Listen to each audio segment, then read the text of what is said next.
Bine v-am găsit, dragilor din Zodia Balanță, oriunde vă aflați în această lume.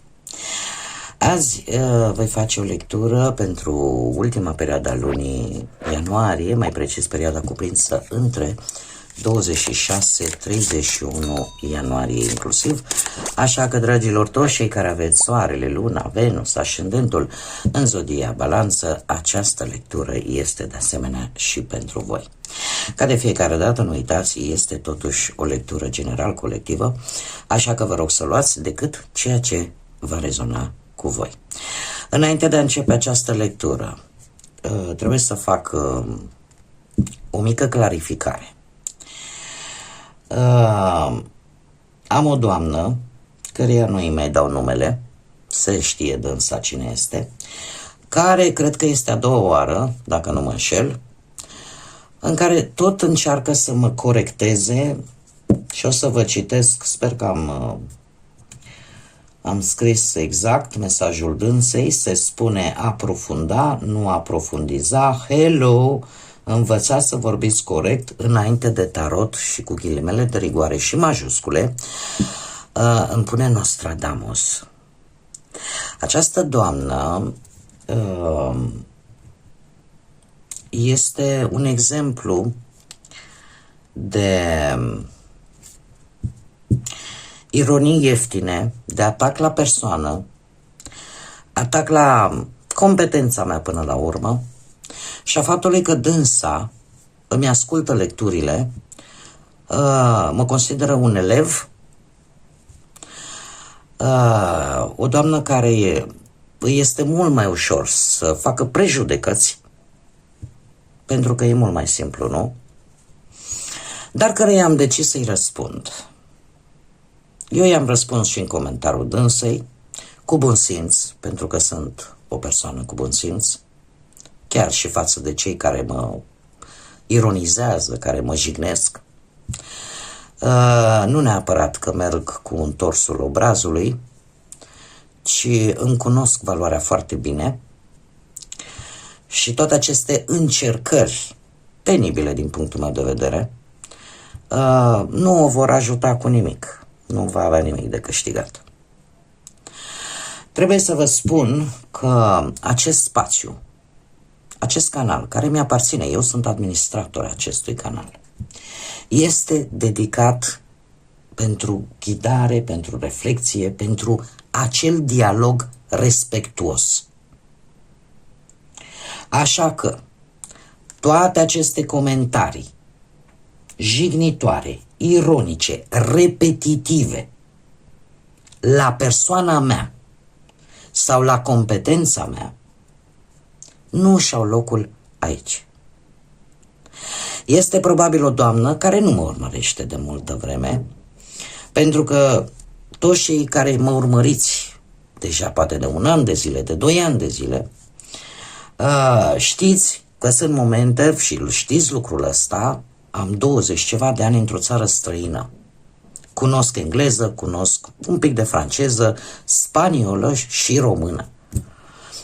Se întâmplă de multe ori și toți cei care mă urmăresc știți lucrul ăsta. Se întâmplă câteodată să vreau să spun un cuvânt și creierul involuntar, dacă nu-mi vine în românește, încearcă să mi-l spună într-o altă limbă pe care am învățat-o. Și atunci apar aceste mici discrepanțe de exprimare, dar care cuvântul în sine nu-și pierde esența. Așa că, dragilor, toți cei care aveți câte o problemă personală, trebuie să vă spun un lucru. Acest conținut este destinat celor care rezonează și care apreciază respectul unul față de celălalt. Pentru că respectul este baza dialogului. Și vreau să fiu înțeleasă clar din punctul ăsta de vedere.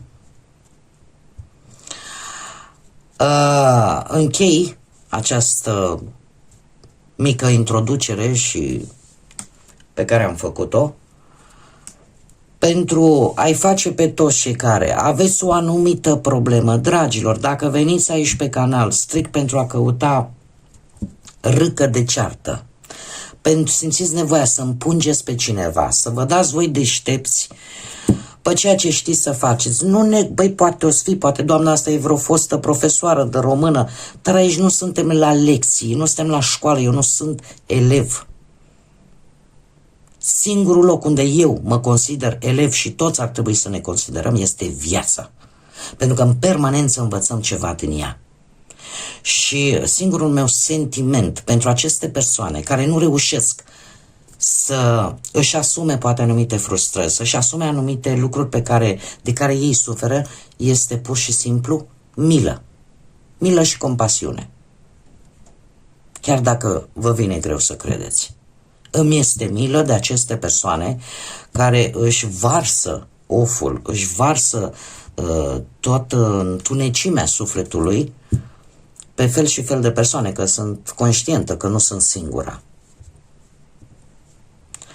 Tocmai de aceea noi am dat numele acestei femei, acestei doamne, în credința că poate va conștientiza că nu ajută cu absolut nimic să mă jignească pe mine, să mă ironizeze, nu-i va schimba viața. Și cu asta am încheiat. Bun.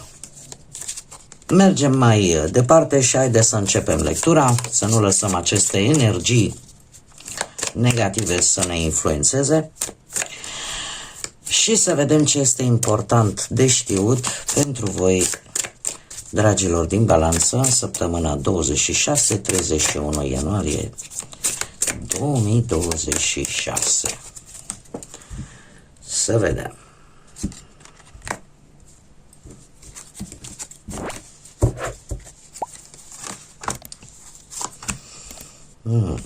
Interesant, mai ales se pare că aici trebuie să facem o mică specificație și haideți să o luăm așa cu doamnele, dacă tot am vorbit de doamne. Începem cu doamnele. Dragile mele, cele care aveți poate soți perechi, da? Aveți perechea voastră, se pare că ori că veți avea un mic conflict care se tot repetă, ori cu perechea voastră, ori cu puncte de vedere diferite, dar care, cum să spun eu, nu este prima oară când se întâmplă aceste lucruri.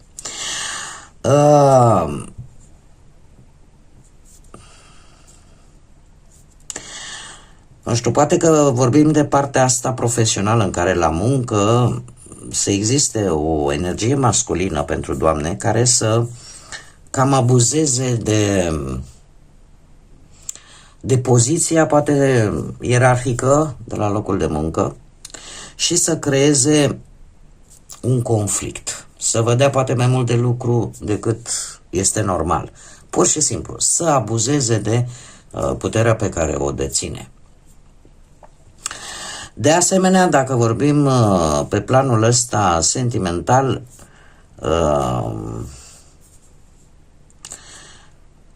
bine ar fi să aveți mare grijă, doamnele, care știți că aveți perechi ușor agresive în această săptămână.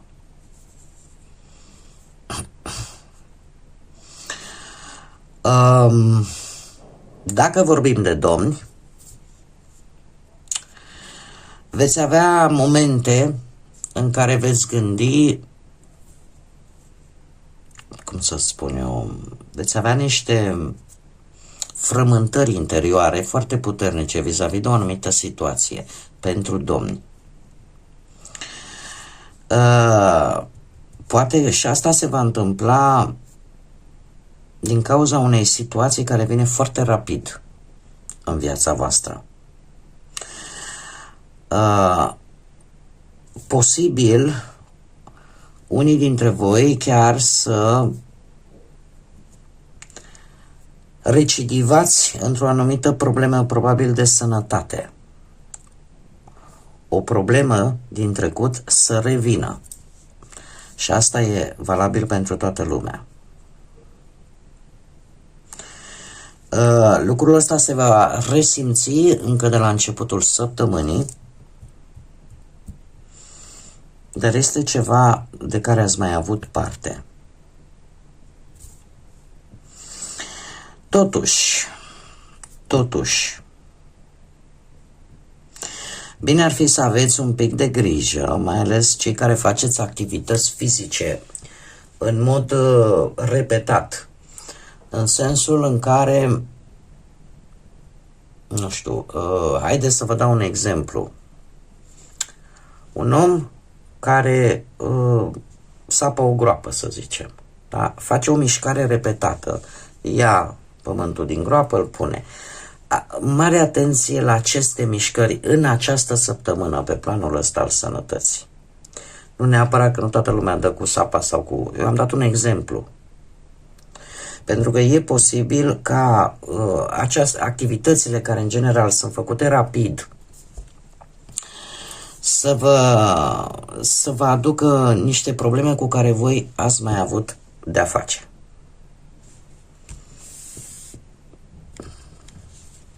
Probleme de sănătate. Mergem mai departe. Haideți să vedem tarotul ce ne spune. Ce vine pentru dragii mei din balanță în săptămâna 26-31 ianuarie.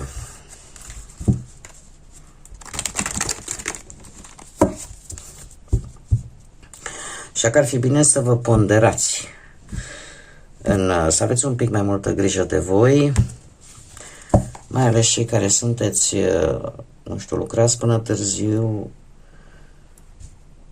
și cu perioada asta cu gheața, să nu aveți căderi, un pic mai multă grijă.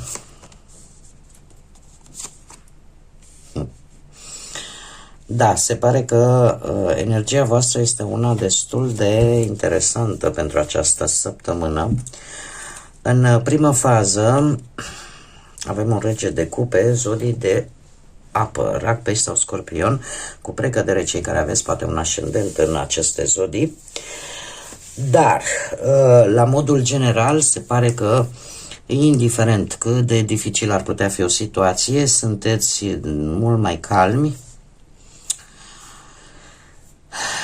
cumva înțelegeți care este situația și asta vă face să fiți un pic mai toleranți sau mai diplomați în momentul în care poate aveți parte de anumite discuții, stări tensionate.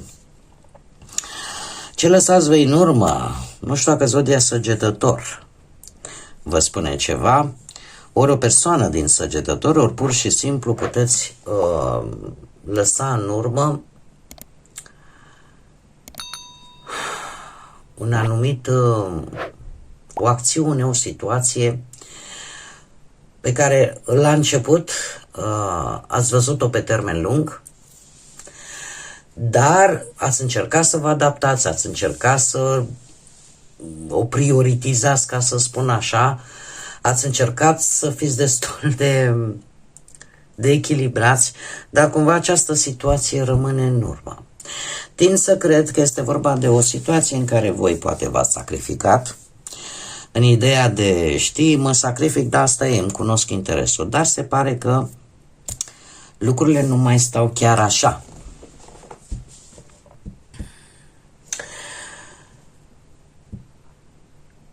Poate că veți lăsa în urmă acea emotivitate, acea sensibilitate pe care voi o aveați vis-a-vis de cineva sau de o situație.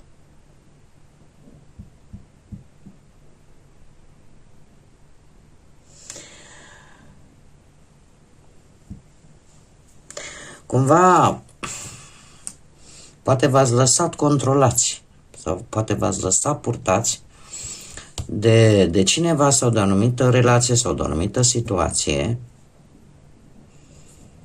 dar se pare că nu ați pierdut conexiunea cu realitatea.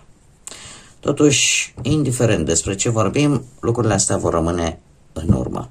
În schimb, avem împărăteasa Zodia Taur cu predilecție pentru cei poate care aveți și un ascendent, poate în Taur, dar nu neapărat. La modul general, împărăteasa îmi vorbește foarte mult de acel arhetip al puterii feminine, al puterii în energie feminină. Lucru care îl găsim și cu acest rege de cupe, da? Care ne vorbește tot de o energie, unde apare și energia feminină yin. Împărăteasa ne vorbește de o grijă mai mare față de voi înșivă, o grijă mai mare față de aspectul vostru exterior, o grijă mai mare față de ceea ce este important pentru voi cu adevărat și unde voi vreți să investiți timp, să investiți poate bănuți, să investiți sentimente. Este acea hotărâre în care vreau să o iau de la început, dar știu cum să o fac și știu exact ce este prioritar pentru mine. Se va pune un accent destul de mare pe bunăstarea voastră și ceea ce este cu adevărat important pentru voi. Acum, dacă o luăm pe părți, partea profesională îmi spune că lucrurile, să știți că chiar dacă voi aparent ați încerca să mențineți un echilibru în poate relațiile voastre de muncă sau cu asociați, cu șefi, cu colegi sau cu o anumită situație profesională în care poate ați acceptat anumite gesturi, da? Le-ați acceptat pentru că v-ați cunoscut, ca să zic așa, interesul. Chiar dacă renunțați la această parte, totuși să știți că din punctul ăsta de vedere profesional deciziile voastre vor fi unele destul de echilibrate și e posibil ca o energie mai în vârstă sau cu o gândire foarte matură vă poată ajuta, ori că să găsiți ceva de muncă, ori voi dați dovadă de maturitate profesională în această săptămână. De asemenea, împărăteasa îmi vorbește de lucruri care merg destul de bine pe plan profesional, există posibilitatea poate a unei avansări sau pur și simplu idei foarte creative, foarte inspirate, îți pot aduce poate un job stabil sau ceva de durată pe plan profesional. Dacă vorbim de bănuți, atunci lucrurile sunt la fel de stabile, există o anumită siguranță din punct de vedere financiar, dar asta nu venită din cer, ci datorită înțelepciunii voastre. Cumva, cred că singurul avertisment, aveți grijă să nu cheltuiți intuitiv pe lucruri pe care le-ați sau să faceți aceleași greșeli, lăsându-vă purtați, mai ales cei care aveți un ascendent în zodii de apă, rape sau scorpion, să nu cheltuiți bani pe aceleași lucruri sau din aceleași motive emoționale. Nu este tocmai indicat în această săptămână. Da? Adică sunteți echilibrat, este ok, este bine, totuși există această tendință, cum am mai spus, în special pentru cei care au legătură cu zodiile de apă, să cheltuiți un pic mai mult emoțional decât rațional. Totuși, faptul că avem împărăteasa, vorbind de bănuți, este posibil ca în această săptămână să aveți tendința să faceți o donație, da? Deci tot emoțional, pentru o cauză, pentru o anumită persoană care poate chiar are nevoie de ajutor, iar în acest caz, în momentul că e o diferență în a cheltui emoțional, în sensul de a te duce și, nu știu, cumperi ceva care, nu știu, ți-a plăcut enorm de mult și te simți fericit atunci când îl deții, și alta e când o faci din altruism, din empatie pentru a ajuta pe cineva. Trebuie să vă spun că acest gest al vostru, dacă veți rezona desigur cu acest mesaj, acela de a face un bine, ceva legat de bani, față de un caz sau de o persoană care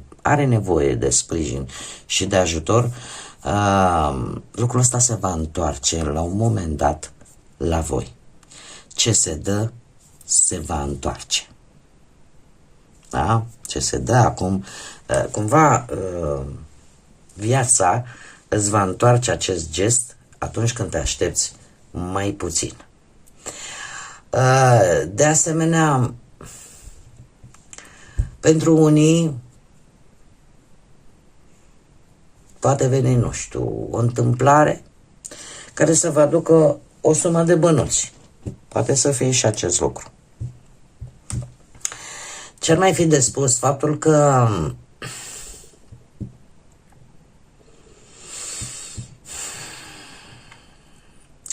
există o mică carență, să spun așa, în care chiar dacă cu bănuții nu sunt probleme mari, totuși vă fură un pic peisajul, în sensul că nu mai sunteți atât de ordonați ca poate cu o săptămână în urmă, da? Va fi așa o tendință de umanitate, o tendință de a-l sprijini, de a-l ajuta pe celălalt care se află poate la nevoie. Dacă vorbim de partea sentimentală îmi vorbește pentru cei care sunteți deja într-un cuplu, într-o relație, se pare că sentimentele, emoțiile voastre ajung la cote maxime. Iar atracția fizică dintre voi va cunoaște o îmbunătățire. Sunteți mult mai dulci, mai profunzi, mai adevărați, ca să zic așa. E posibil ca cei care desigur își doresc acest lucru să aflați și că poate va veni un nou membru în familie, de o sarcină poate, sau de o naștere, de ce nu? Dar în mare parte există un anumit echilibru, da? Între a fi senzual, dar și a avea sentimente profunde unul față de celălalt. Veți lăsa poate anumite aspecte din relația voastră care poate nu v-au plăcut, cumva vor rămâne în urmă. Cei care sunteți singuri, și la voi, cei care aveți poate, cum am mai spus, un ascendent în Rac pe Scorpion, să știți că veți avea o toleranță, o blândețe. Și încă o dată trebuie să mi se spune acest fapt că există anumite emoții, anumite sentimente care cresc. Deci care cresc. Iar cei care sunteți singurei, aș spune că sunt șanse, nu știu dacă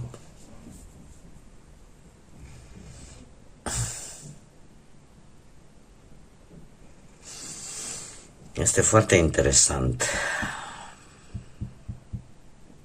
Și dacă pe voi vă interesează cineva ori din zodie de apă, Rac pe Scorpion, ori din zodia Taur, dacă vă interesează cineva. Oricum, aici o zodie de Săgetător, pentru cei care rezonează, va rămâne cumva în urmă, dar avem două energii care cu siguranță reprezintă persoane. Și tind să cred că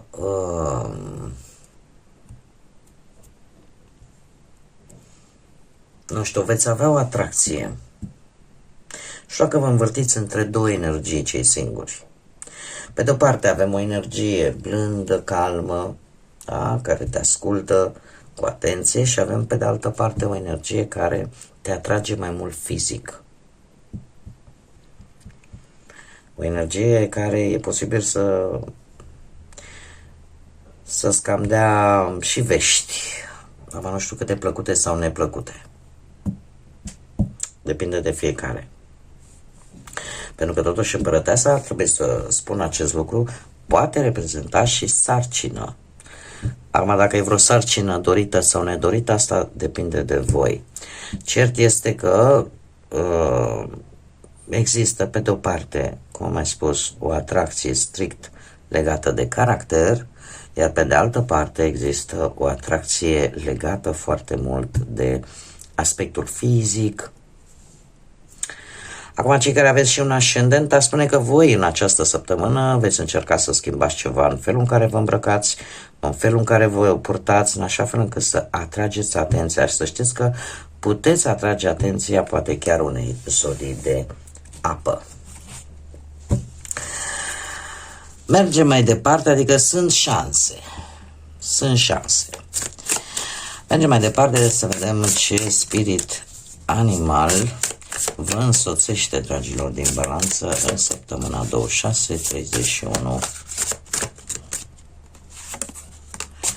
ianuarie. Și avem leopardul zăpezii. Ești puternic, independent, independentă și câteodată chiar solitară. Integritatea este importantă pentru tine, iar încearcă să-ți ia cu tine acea mantă a invizibilității și mergi împreună cu șamanii. Folosește-ți intuiția și lasă acele părți pe care deja le-ai descoperit, lasă-le în liniște, cumva în urmă.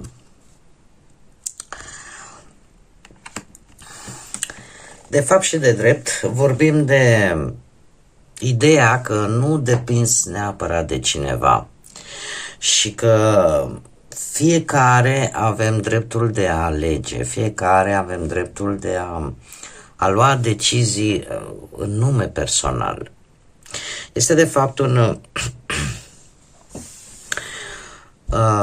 un mesaj care vine cu acea idee că integritatea noastră, lucrurile făcute corect, felul în care le facem, spune în primul rând foarte multe despre fiecare dintre voi. Acum se știe că voi, ca și zodie, ca și energie, pentru voi echilibru este o parte notabilă a energiei voastre. În general sunteți foarte afectuoși, aveți acea dorință de a trăi în pace și armonie, dar de obicei sunteți foarte dezamăgite de acele persoane necinstite, ipocrite, cărora vă este foarte greu să-i puteți ierta, să-i puteți scuza ipocrizia, răutatea sau superficialitatea. Așa că dacă simțiți că într-o oarecare măsură există anumite situații care vă fac rău și care vă scot din acest echilibru pe care toată viața tindeți să-l căutați, trebuie să înțelegeți că cumva puteți fi independenți, puteți face și lua decizii voi singurei, în așa fel încât să vă păstrați valorile și principiile voastre importante până la urmă pentru fiecare dintre noi. Bun, dragii mei, cam atât am avut pentru această săptămână. Eu, ca de obicei, mă bucur că v-am avut alături și sper din tot sufletul că această lectură să vă fie adus așa un pic de ghidare, un pic de claritate, iar până la următoarea noastră revedere, ca de obicei, vă doresc tot binele din lume, să fiți înconjurați de multă pace, mult echilibru și de multă iubire.